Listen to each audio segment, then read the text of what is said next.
we'll jump right into it. So some of these might be repeats, but we felt it was worth talking about them again because of the quality that we have and availability that we have. So this is Green Beauty, 3 gallon there. You can see there.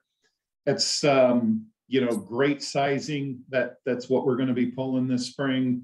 You can see there the plastics on the house. So that's a photo from fall there after they were covered, and they are ready to go at that size. There's 2,500 of them.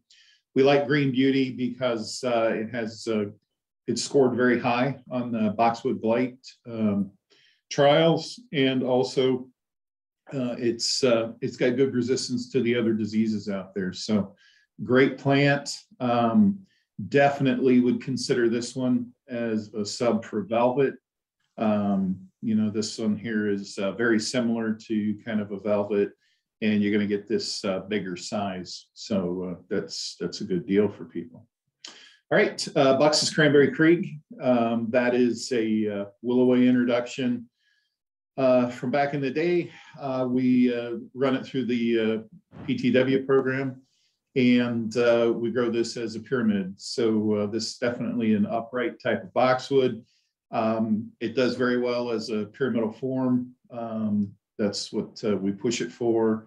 It is also, it's going into its 3rd year in trials for the boxwood blight trial. So far, it's doing very well. So that's encouraging. We do know here at the nursery, it doesn't get the other typical boxwood diseases. It seems to have great resistance to those as well. Very coarse branching, has a lot of breaks on it, different than what Mountain is. Mountain can get long growth and not get a lot of breaks on that growth unless you do a lot of trimming on it. So we also like this plant because it's full all the way down to the bottom of the pot. Mountain sometimes gets a little more open towards the bottom, kind of a V shape at the bottom before it fills in. This one here is always going to have that full skirting at the bottom. So, and we have plenty of these available. So we need to put some focus on these and see if we can get some of these moving. Chamaecyparis nucatensis. I really like that one. So this is not Nucatensis pendula. This is Nucatensis. Okay. We kind of got these in because we got hoodwinked. How about that? we were hoping to get pendula. We got Nucatensis.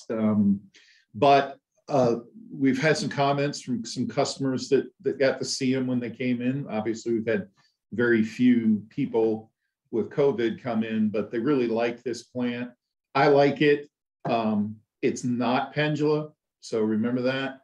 But it's the straight form, and then they selected pendula from this. So it is.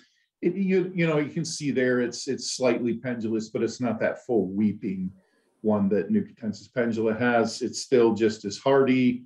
Everything else, we've had these in the field for quite a few years, and you can see they're looking great. We finally got them up to some good sizing. So, we got really nice full 60s.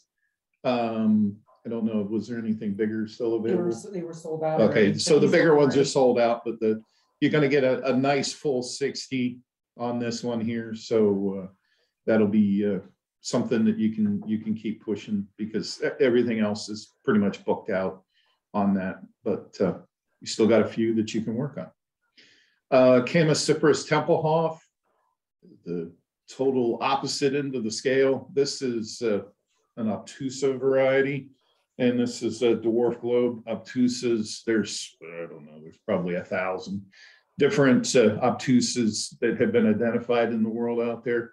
We went with Tempelhof. It has a nice kind of globe form, very tough. It seems to be pretty adaptable in different soils. It has a little bit of a curl or twist in the growth. And definitely, we've noticed with this one, we don't get any, sometimes in obtusas, you get a little bit of dead branches here and there, just kind of naturally, and then they naturally kind of thin out. This one here doesn't seem to do that at all. So great plant, great alternative, something that somebody wants kind of globe form, maybe looking for something a little unusual. We have 24-inch, 30-inch, and 36-inch, and these are in the field, in the ground, so they will be B&B. So, all right. Bailey, you can see here, these are 7s out in pot and pot. Obviously, this was a new photo. I don't know how Cheryl got there. I think she got the sled dogs out and went out there and got out there. But great sizing on these. We don't have any 3s, correct? No. Yeah, so we're out of 3s, unfortunately. I mean, we're still producing 3s. We just sold out of the crop. But we do have these 7s available. You can see they're great sizing, tipping up towards 48-inch. But you know, we list them as a 36-inch. Good color on the stems. We're not seeing any dieback or anything like that. Dead stems. So 275. Remember, this is a green leaf dogwood. This is not Bale Halo or the other ones. Willoway Nursery. This is Steve. Hey, Steve, it's me. So next is Hydrangea Limelight. There we go. So this is Limelight Prime. We've showed you this photo before. We just want to keep showing it to you. We really think, you know, Limelight Prime is really cool because you get that limelight color that you've always been used to for all these years. And then it starts to get some blush, and then you get the pinks in it. So you get a whole range of color. It's a little more stockier, thicker stemmed, more ribbing in the leaf. It's just, you know, you can tell when you put them side by side, there's some improvements worth noting. Limelight itself can get pretty tall. And if the flowers get big enough, it can really flop in the landscape. This one here is not going to do that. It's still going to get a big flower, but it's got such a much thicker stem on it. It is going to really resist doing that. So, and this was a fall photo. We had a really nice late bloom out there, but we still have 2,700 of these available. I know the paniculatas we're getting down there. You're doing a good job selling through them. We still have availability, so keep looking, but this is a great one to lead off with. So Ilex Willimer, this is a Willoway introduction holly. It's a nice compact spreader. There's very few out there that do this. That's really why we picked it up quite a few years back when we found it, selected it, strained it out, and came up with this. So, you know, it's got a great glossy leaf. It's not going to get real big like the other Manservia types are going to get, or X hybrids in the Manservia classes. It has softly, even though it looks like it could be a sharp needle leaf, it's soft. So that's, you know, not a concern at all. And that's about as tall as it's ever going to get. You know, it might get a little bit taller than that, but it's really going to spread more than it's going to get tall. We have 3,100 available in that size. So you can see there, you're going to get a great size landing. I like landing this holly just about any time because of the glossiness of the leaf. Some of the other hollies, like the Princess, things like that, are going to be a little dull coming out of winter into spring. This one here is still going to maintain that gloss. So that's kind of nice to kind of land those out there in April and early May. And they're going to have that nice glossy leaf there. And they're going to have a little bit more wow factor than a standard holly. So, all right, Juniper Pom. Excuse me, I was going to sneeze. Sorry. So we have Hetzglocka and sea greens. So you can see there, you know, we kind of changed how we were doing them a little bit, got a little more spread on them. So a little more height on them, kind of found a better balance. So it gives you a little more room between the balls. so they're a little easier to maintain. So the guys spent a lot of time doing a lot of staking, a lot of tying to make that all happen. But you can see there, we don't do a huge amount of these. You know, most places only bring in a couple. You know, it's just kind of a specimen kind of thing. But we really want to see these move out. We have more crops coming behind them. They'll be ready for late spring. As soon as they flush a little bit, we'll trim them. But we really want to get these couple hundred here moved out. So great looking plants, interesting specimens, and you don't have to ship it all the way from the West Coast and pay that freight. So Pungens pendula. So jump back into the field. These were late summer, fall photos. You know, haven't changed at all since we taken the photo. You can see there, you can still see them out in the field. They got great blue color in them. And you can see we have the 3 different sizes available. You know, I know there's a lot of worry and concern out there with needle cast, but these seem to resist that. And part of it is maybe there's a little bit of resistance to it with the plant. And the other part is you obviously get a lot more air to it. Where needle cast can get out of hand in a blue spruce, it's when they get big and they get real dense, especially towards the bottom. That's a perfect breeding ground to get needle cast going. And once it gets going, it just rifles through it. You're not going to see that really with the pendula types. They're obviously stay very skinny. It's easier for air to penetrate in there. And, you know, that's a good thing with these. And we have good availability on them. We still have some real big ones, those 84s. We got a few of those left too. So I think those are worth mentioning. Pinus parviflora glauca. So this typically parviflora glauca is typically a very open type of pine. What we do is we do a lot of trimming on them to get them to fill out a little more. It's definitely a specimen type pine. It's a slower growing pine. It has a curled needle on it, and it, you know, as it curls, it has glauca on the underside, so you get to see a little bit of that hint of blue. And they're also, when they get these sizes, when you start getting them 60, 72 inch, they start bearing cones, and the cone comes out purple. It is like a vivid purple. You can see it very far away. So, and you get to enjoy that purple color for a long time. That cone will stay purple for up to 6 weeks before it starts to fade towards that brown. So it's something that people don't talk about a lot, but that's what makes this plant. It's got some unique things that happen with it. You know, as the needles curl, you get that bluish cast to it, and then you get that striking purple cone.